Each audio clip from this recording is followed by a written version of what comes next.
So in 2021, our dishwasher conked out after a long and difficult struggle. And we decided to pay a little extra money to buy a better one to replace it, hopefully to avoid a repeat of that situation. And we love our new dishwasher. Well, at least I do. It works great if you load it correctly. Unfortunately, it turns out that I'm the only person who knows how to load it correctly. I've tried to show my wife, Cindy, how to do it. For instance, you must make sure to clean excess food off the plates. The utensils must go in business side up, except for the knives. Everybody knows that. And always check the jet dry container. Oh, and always use the full drying cycle.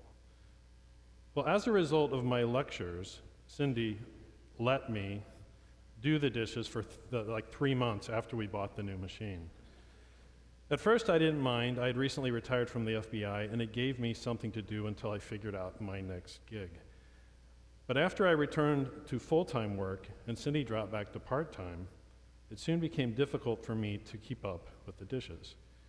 I also figured out that Cindy was still allowing me to do the dishes even when she was home and not as busy as me. So I finally relented and allowed her to do the dishes. And you're not going to believe what happened. Even though she did not load the dishwasher the way I do, somehow the dishes, miraculously if you ask me, still came out clean. Although this seems like a silly example, I suspect that many of you can relate. I suspect that you, your spouse, other members of your family, and your friends don't always see or do things the same way as you do. And sometimes it drives you crazy. It could be something as simple as loading the dishwasher, but it could be an annoying habit or a lifestyle. Some of us are rule followers and some bend the rules just a bit. Some of us are risk takers, some risk averse. Some of us like to spend money and some like to save. Some of us are always on time, some always a few minutes late. In any case, we can build these differences into huge barriers between us. And in some cases, they can become so magnified that they cause communication breakdowns and negatively affect our relationships, even with, or perhaps mostly with, the people we love the most. And over the past several years, these differences have sometimes led to deep, deep divisions and even violence in our society. This is week 4 of our series, Do It Anyway. Over and over in the Bible, we hear God command us to love and forgive others. But doing this isn't always easy.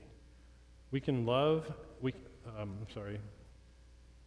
face difficult conversations, unfair relationships, and people with differing viewpoints. In this series, we're examining how we can tap into the healing power of compassion with the people in our lives with whom we do not always see eye to eye.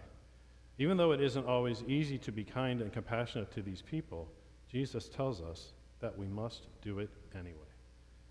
In today's second reading, St. Paul tells the Philippians that this is exactly what they are called to do, and that they need look no further than Jesus himself for inspiration. Paul writes from prison to the people of Philippi, who, like the people of many other early Christian communities, did not always see eye to eye. In the letter, Paul addresses how the Philippians and how all Christians should act toward each other when they disagree. Paul says, "If there is any encouragement in Christ, any comfort from love, any participation in the Spirit, any affection and sympathy, be of the same mind, having the same love, being in full accord and of one mind. Do nothing from selfish ambition or conceit, but in humility count others more significant than yourselves." Paul is simply asking the Philippians, us, and all Christians to be patient and kind with each other, even when we don't see eye to eye. Because we are all followers of Christ, we have something very basic and very important in common: Jesus Christ. Another way of saying what St. Paul is telling the Philippians in today's second reading is captured in a famous quote attributed to Dr. Wayne Dwyer. When given the choice between being right and being kind, always choose kind. So you say, Deacon Jim, be compassionate and kind to one another. Got it. Done. You might be thinking, heck man, I've been hearing that since I was a little kid. Be nice to everyone, right? We've all heard that. I can, and I have faked that in the past. And who even knows the difference? Well, God knows the difference, and so do you. God's not asking you to simply feign kindness and compassion. He's asking you to actually, genuinely do it. I cannot simply begrudgingly admit to Cindy that the dishes are just as clean when she loads the dishwasher. God tells me that I must not think less of her or judge her in my heart, even if I do not agree with the way she does it. And this is true for each of us, whether it's loading the dishwasher differently or having differing views on immigration, an example that Father Kennedy mentioned in his homily last week. God tells us to not judge each other in spite of our differences, to love and be kind to one another.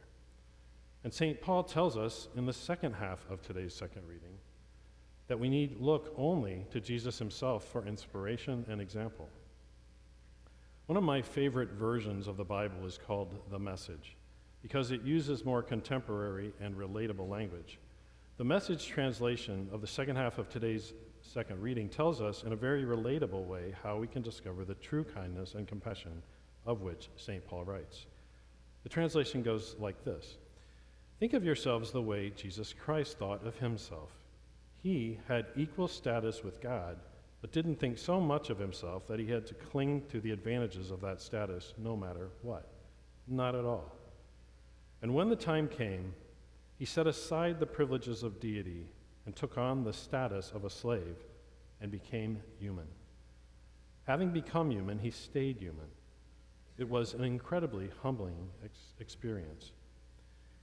He didn't claim special privileges. Instead, he lived a selfless, obedient life and then died a selfless, obedient death. We are each called to be like Jesus, to humble ourselves, to put others before ourselves, to know that we do not always see things eye to eye, but that's okay, as long as we are kind to one another. We are called to be patient and kind to each other regardless of how we see things because we are followers of Christ, called to be like-minded with Christ and each other. This transcends any and all of our disagreements. To be clear, it's okay to agree to disagree. We will not agree on everything, but we simply need to agree on one thing, our love and our commitment to Christ. And like Christ, we must be humble and recognize that maybe we are actually not always right. How often do we actually stop to really consider the possibility that we are wrong? How often do we stop to consider that we may not have all the facts, and so we got it wrong? It should humble us that Jesus, who by the way was always right, still chose humility, compassion, and kindness. For that reason alone, when given the choice between being right and being kind, always choose to be kind. To be followers of Christ, we must be like Christ and love those with whom we do not agree. We must also not judge them as bad or evil just because they do not agree with us. And that is not easy, but it is really, really important, especially now. As a society, we are much less humble and much less kind. We hear almost constantly that we are a more divided nation than ever. Many people now think of others as bad or evil when they do not agree with their point or position on an issue. We are also not as patient with each other as we used to be and are less compassionate. I personally believe that we are on a collision course. We have broken up into separate factions and are careening towards each other, seemingly out of control, simply because we do not see eye to eye on all issues.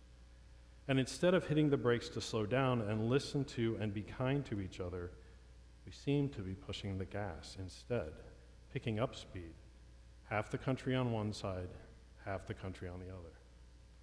And it seems, to me at least, Like there aren't too many people trying to figure out how to slow down and avoid an inevitable social or cultural collision. Instead, the media seems to continue to stoke the division, and many of us go along, ignoring the approaching disaster, hoping that maybe at the last second, we'll somehow divert and avoid catastrophe. But as the old adage goes, we've seen this movie before, and it doesn't end well. When I was working at the FBI and at the White House to counter foreign influence in the United States, I came to believe that the answer to overcoming our deepest divisions can be found inside this building, St. Pius X Church, and inside the thousands of other churches across the country, if we would all simply just heed the words of St. Paul in today's second reading and be genuinely kind to each other, looking to Christ as our example. The subtitle of this message series, Do It Anyway, is Healing the World One Person at a Time.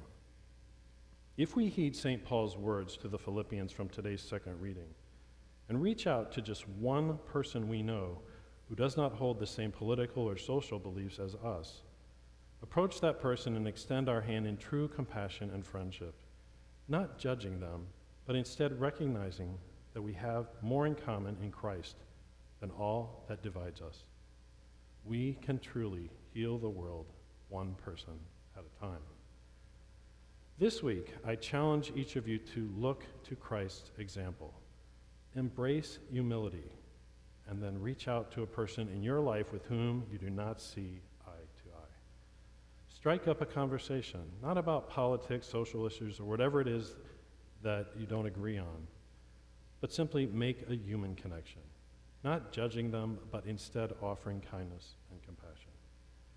If everyone who attends church today and tomorrow in Bowie, the DMV, the state of Maryland, and indeed the nation, extends their hand in genuine kindness, compassion, and understanding to just one other person, we could indeed begin to heal the world one person at a time. And although it is not easy to humble ourselves and choose kindness over being right, Jesus tells us that we must do it